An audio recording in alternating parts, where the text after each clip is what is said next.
They say it's the worst storm that's hit this area in 50 years. Did the most extensive damage I've seen in this area ever. Scared for my life is what I was. I was bawling like a baby. There are some who have had extensive damage, and there are those who don't have much of a home left. There's no roof, but then you came up here and you seen there's no walls, and the whole second story was gone. You're trying to just function, and I don't think it has entirely hit me yet. What's really going to happen to us? From the Weather Channel, this is Storm Stories with meteorologist Jim Cantori.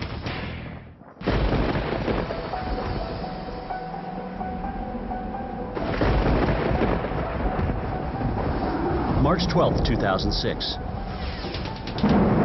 An F2 tornado rips through Springfield, Illinois, just before 8:30 p.m. Winds estimated at 120 miles an hour tear a 5.5-mile trail of destruction through the state's capital city. Residents barely have time to react when a second twister drops just moments later. I have never been scared like that. I'm a pretty brave person. It takes a lot to scare me, but I found out my limit. No deaths are reported, but 19 people are injured.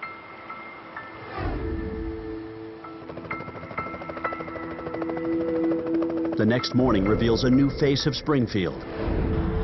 More than 1,700 buildings are damaged, and thousands of residents are without power. I've never seen anything like this before. No, I haven't.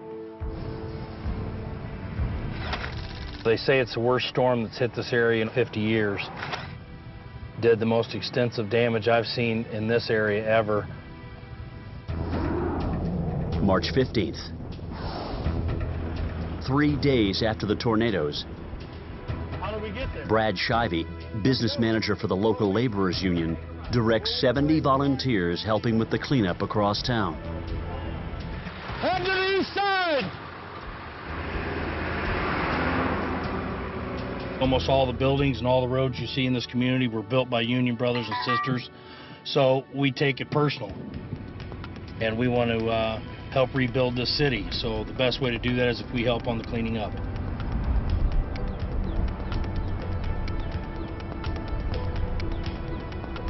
We've seen tornadoes hit in other areas close to us. We've always been lucky. We're not lucky anymore. I'd like to own a mobile. Wow. I think it says down here. Yeah, it's definitely bounced here, yeah. The laborers are joined by volunteers from the carpenters and operating engineers unions. They're here at Ash and 16th Streets to clear down trees and debris. Instead of one, going to work today on the many construction jobs we have, or two, taking care of their own families, these people came out today to try and help the city rather than stay home and take care of their own. Hey, some of you guys just help me get all this out of here. We'll clear out what we can, then we'll cut up the rest.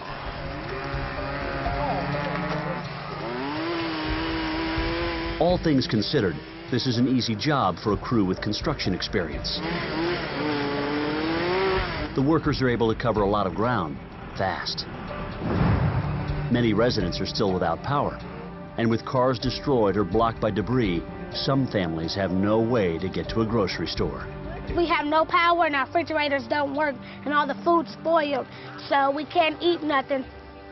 They can't get to food or water, and they don't have heat.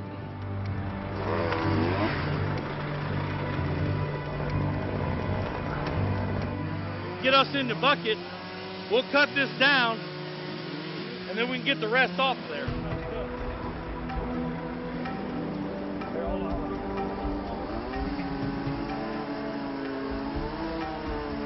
We're going to be out here until the city tells us that we're not needed. And I don't think anyone understood the magnitude of the damage that would happen.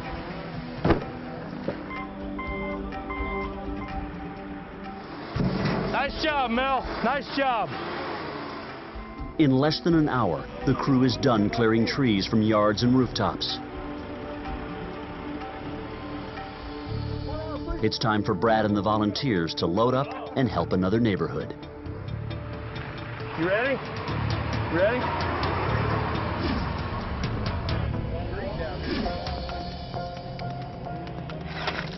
Several blocks away, the Roberts family tries to salvage the remains of their house.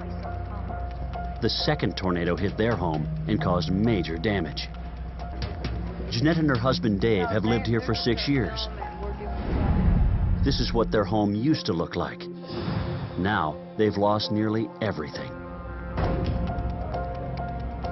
It's hard to accept. It's really what it is. It's just really hard to accept. You're trying to just function, and I don't think it has entirely hit me yet. Jeanette's mother, daughter, and granddaughter also shared this house. Just before the twister hit, 7-year-old Brianna was covering her ears because she's afraid of storms. The little granddaughter yelled out and wanted to know if it was almost over, and I said, yeah, because it had gotten extremely quiet, and I knew.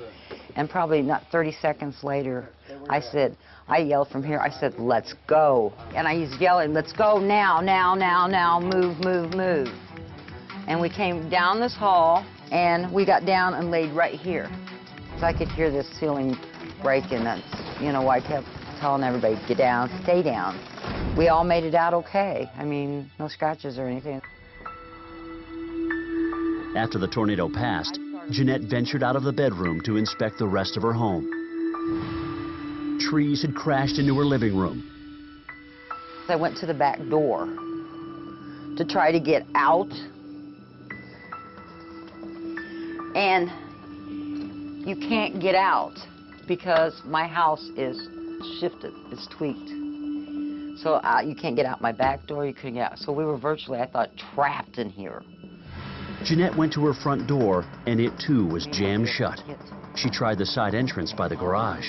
So I went this way, got this door open. This was all blocked, where I couldn't get out. There was no opening. It was all blocked with wood and debris. So the only way I thought I could get out would be through here. Okay, and I was able to get out through this door.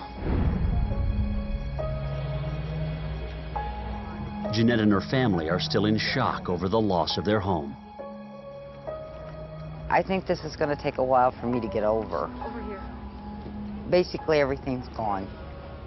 When you go to work, you know what you're doing in your job, et cetera, and then you go home. Well, I don't have that anymore. What's really going to happen to us?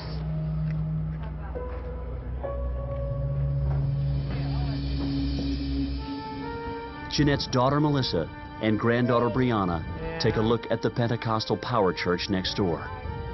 And this is the church. And The pews are still there, and the books. It's just amazing. Then Melissa and Brianna make their way over debris to survey their own backyard. Yeah, look, the tree that Papa planted is still there. So is that one. Yeah, and the cherry tree. Bree, remember your swing set used to be right here? Uh-huh. Now it's way over here. I know. Here's Be my careful. swing set. My teeter-totter. Yeah, there's your Part swing of my set. swing. The Roberts family spends the rest of the day searching for anything worth saving. The best find is one of Brianna's favorite toys. It's a stuffed animal that sings wild thing, and my mom gave it to me on the 3rd Valentine's when I was, I think 4.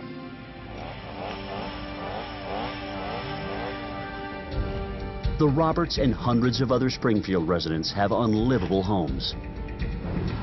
For now, the Roberts have checked into this Days Inn motel. But other families aren't as lucky. They're staying in Lamphere High School's gymnasium at a Red Cross shelter. This is a place where they can have a shower, they can sleep, they can eat, and we can try to have some sort of fun from time to time. Say hi. Red Cross caseworker Monica Mazzaro is a former Springfield resident. She drove here from her home in southern Illinois to help run the shelter.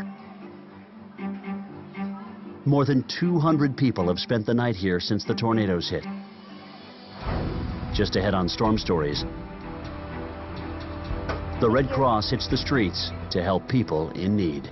No, I need something to eat in my stomach so bad, mercy. I ain't got no water, my mouth is dry.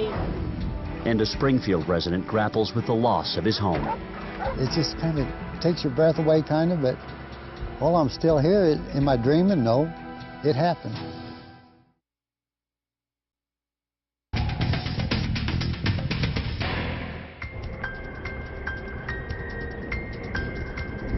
March 18th, 2006. It's 6 days after 2 tornadoes destroyed parts of Springfield, Illinois.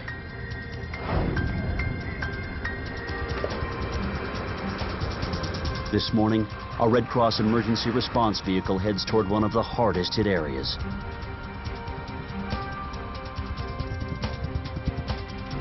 Hi, what would you like? Some water, some sandwiches? Red Cross caseworker Monica Mazzaro and her co-workers hand out food to people cleaning up the neighborhoods. Thank you. You can see a sense of humor. Somebody put survived on their roof. That's good. That's a good sign. That means that they're feeling like they're beating it. Where are you guys from? Monica gets a lead on a family in need of food. Springfield. Oh, yeah. She said 18. 18. I got it.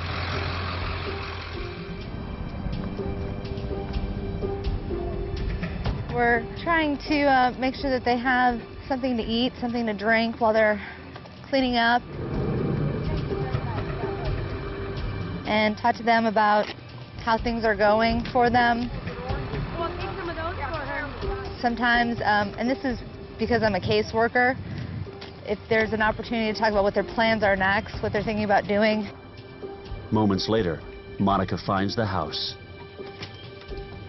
Hi. Oh, yeah. Hi, yeah, how are you? Fine. How you doing? I'm fine, how are you doing? All right, just without food and everything. I just wanted to check on you. Oh, yeah. Thank you. God bless you. Barbara Walton and her 2 kids live in this house. Their electricity came back on yesterday, and the Red Cross is giving them fresh food. I won't forget you, I promise.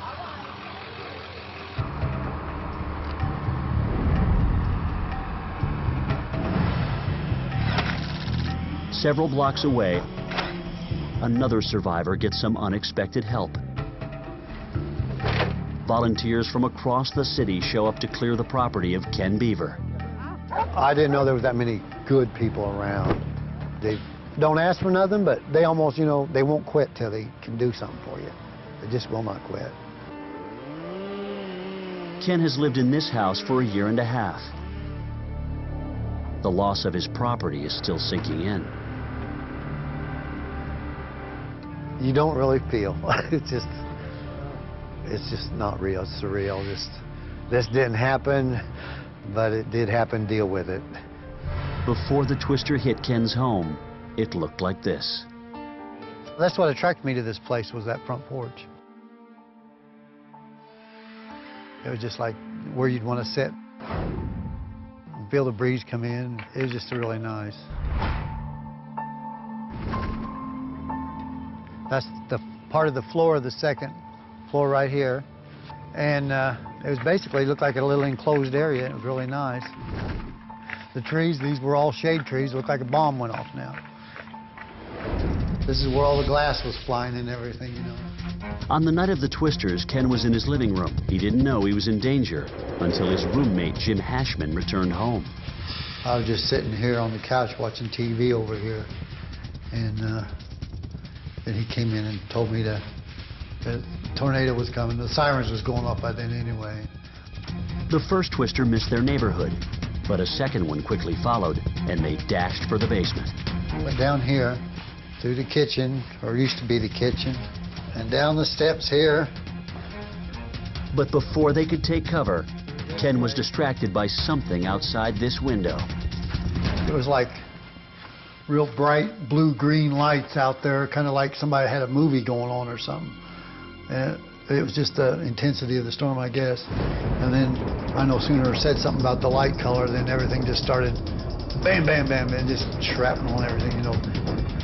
Sounded like a bunch of garbage cans or something, but it was worse than that. It was blocks and people's roofs and trees and everything. And then you can see where it broke the window right after it started. I just barely got back over there when it started, got back down and covered up. And then we just waited it out, hoped it would stop soon. Seconds later, the twister moved on, but Ken wasn't sure if it was safe to go upstairs. You've got that hesitation, you're not sure. Is it over? You know, is it over? Is it over? Is it coming back? Ken was worried about his 91-year-old neighbor, so he ventured out. First thing was, went and checked on the woman next door because we was worried about her. Ken's neighbor was okay, so he returned to inspect his own home. Everything was blowing in the windows and everything, and the refrigerator was over here, and it had like insulation blown all over. It looked like somebody had that blown-in insulation. It was all over the walls and everything. This is the dining room area, or was, and this we noticed right after the storm was over, the pipe from nowhere. We have no idea where this come from. And then you can also notice over here the cracks in these walls, which are about ready to give, I think, now. This is where the upstairs was pulling up. You could hear it downstairs just creaking back and forth. This ceiling in here is about ready to fall any time. I'm not even going to walk in there.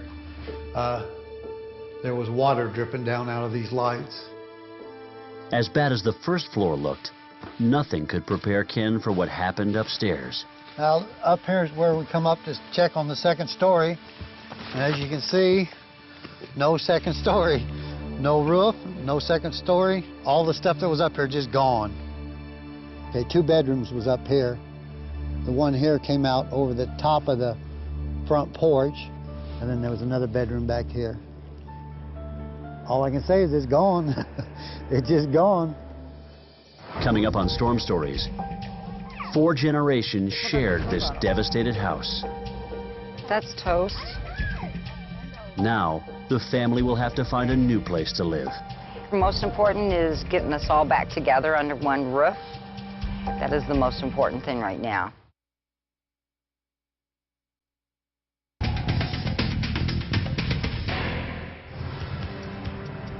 April 2006. A month after 2 tornadoes hit Springfield, Illinois, the town is still recovering. Jeanette Roberts' house was so damaged that it had to be demolished. All that's left is the foundation. A slab, that's what's left of the house. They came in about 2 weeks after the tornado and did demolition on it, took it down. For Jeanette, the hardest part was losing nearly all of her possessions. Some of the stuff that was inside of it was damaged and broken, and I could not save. That was the saddest part. I can't replace the stuff that went with it. Jeanette's daughter Melissa and granddaughter Brianna are staying across town with a friend. Since the tornadoes hit, any kind of bad weather puts them on edge. We were pretty terrified of storms now. More so Brianna than myself.